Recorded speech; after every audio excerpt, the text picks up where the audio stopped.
Hidayani dengan NIM 138. Perkenalkan, saya Najwa Nurul Alida dengan NIM 129.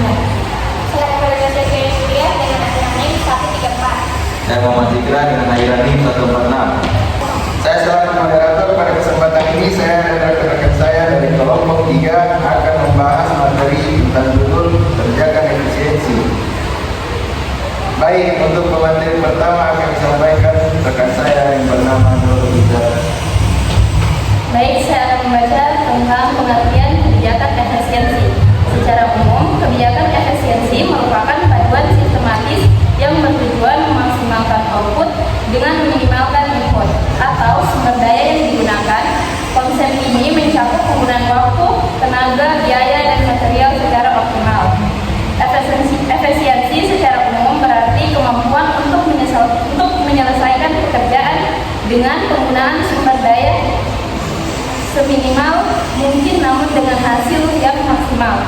Baik, itu saja yang bisa saya sampaikan. Lanjut kepada teman saya. Konsep efisiensi dalam administrasi publik.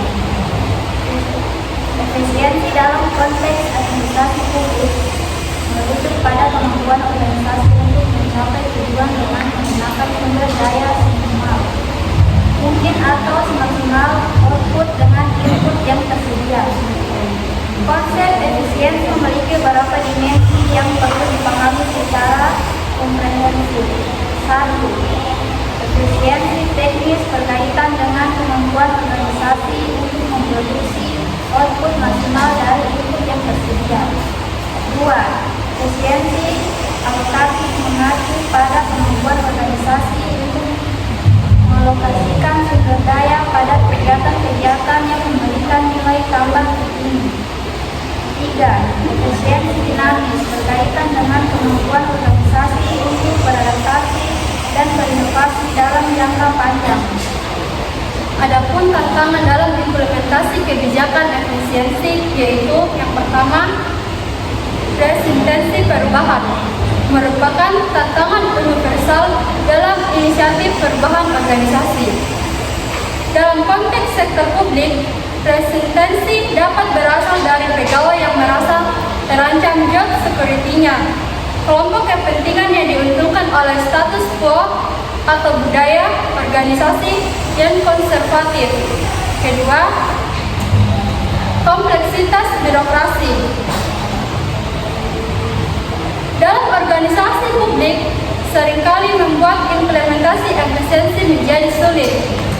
Regulasi yang berlapis, proses decision making yang panjang, dan koordinasi antar lembaga yang lemah, dan memperlambat atau bahkan menggagalkan inisiatif efisiensi. Yang ketiga, keterbatasan sumber daya. Paradoksnya menjadi hambatan dalam implementasi kebijakan efisiensi. Investasi awal diperlukan untuk teknologi, pelatihan, dan perubahan sistem seringkali tidak tersedia atau tidak diprioritaskan dalam alokasi anggaran. Yang keempat, konflik tujuan antara efisien dan tujuan lain seperti equity, accountability, atau political responsiveness dapat menciptakan dilema dalam implementasi. Misalnya, upaya efisiensi melalui standarisasi layanan dapat bertentangan dengan kebutuhan atau responsif terhadap kebutuhan khusus masyarakat tertentu. Yang kelima, pengukuran kinerja yang kompleks. Dalam sektor publik, membuat evaluasi keberhasilan kebijakan efisiensi menjadi canggih.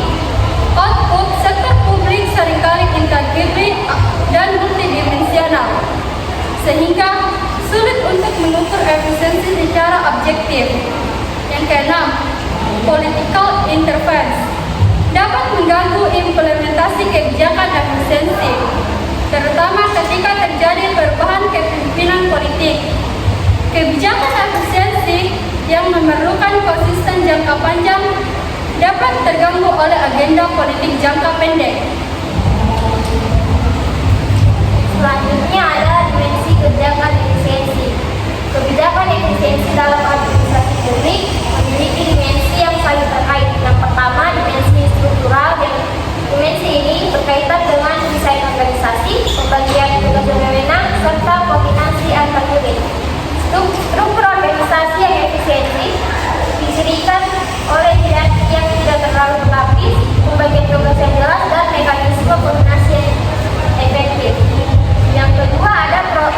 efisiensi prosedural.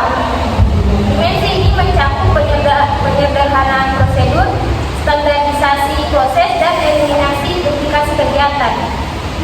Efisiensi prosedural dapat dicapai melalui pemetaan dan reengineering proses bisnis, implementasi sistem manajemen kualitas, dan otomatisasi proses-proses rutin. Yang ketiga ada di dimensi teknologi. Dimensi ini melibatkan pemanfaatan teknologi informasi untuk meningkatkan efisiensi operasional, implementasi e-government, sistem informasi manajemen, dan platform digital dapat secara signifikan meningkatkan efisiensi pelayanan publik. Yang keempat, dimensi sumber daya manusia.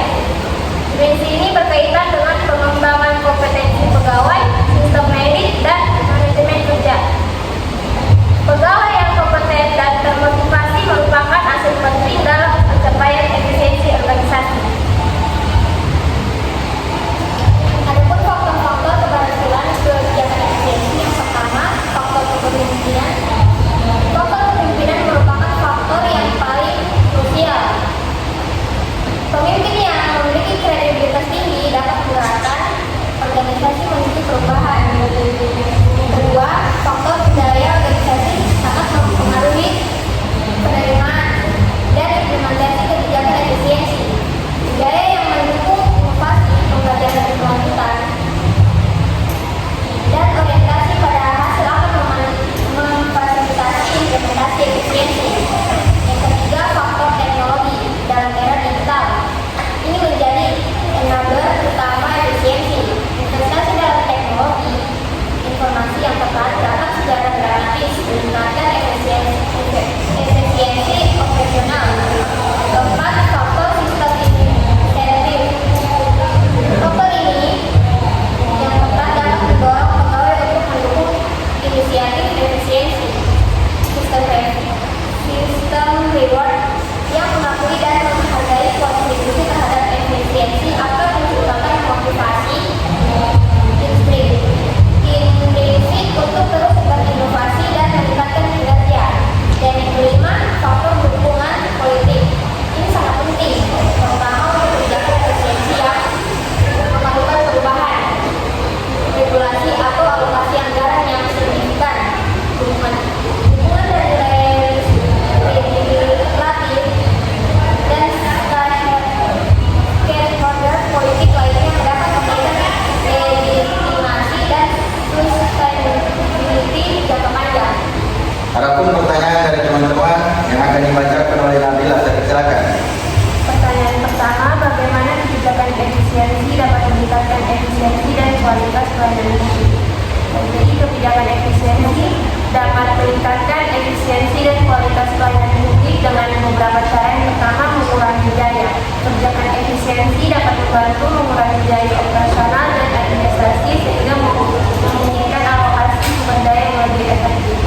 Yang kedua, meningkatkan produktivitas dengan mengoptimalkan proses dan prosedur. Kebijakan efisiensi dapat meningkatkan produktivitas pegawai dan kualitas pelayanan publik. Yang ketiga, mengurangi waktu tunggu. Kebijakan efisiensi dapat membantu mengurangi waktu tunggu dan meningkatkan kecepatan pelayanan publik sehingga meningkatkan kepuasan masyarakat. Pertanyaan kedua, bagaimana pemerintah dapat mengkomunikasikan tujuan dan manfaat kebijakan efisiensi kepada masyarakat? Pemerintah dapat mengkomunikasikan tujuan dan manfaat kebijakan efisiensi kepada masyarakat dengan beberapa cara. Yang pertama, komunikasi yang jelas dan transparan. Pemerintah harus mengkomunikasikan tujuan dan manfaat kebijakan efisiensi dengan jelas dan transparan sehingga masyarakat dapat memahami dan menerima kebijakan tersebut. Kedua, media sosial dan media massa. Pemerintah dapat menggunakan media sosial dan media massa untuk mengkomunikasikan informasi tentang kebijakan efisiensi kepada masyarakat. Yang ketiga, pertemuan dan diskusi. Pemerintah dapat mengadakan pertemuan dan diskusi dengan masyarakat untuk menjelaskan tujuan dan manfaat kebijakan efisiensi dan mendengarkan masukan dan saran dari masyarakat. Terus pertanyaan ketiga, bagaimana peran komitmen politik dan koordinasi antar lembaga dan partisipasi publik dalam keberhasilan kebijakan efisiensi anggaran.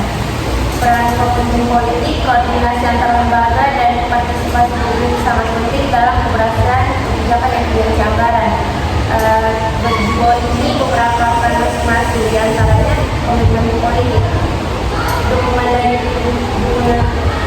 dari pertama dukungan dari pimpinan komitmen politik dan pimpinan pemerintah sangat penting untuk memastikan keberhasilan kebijakan efisiensi anggaran. Yang kedua, konsistensi kebijakan. Komitmen politik juga memastikan konsistensi kebijakan dan implementasi yang efektif.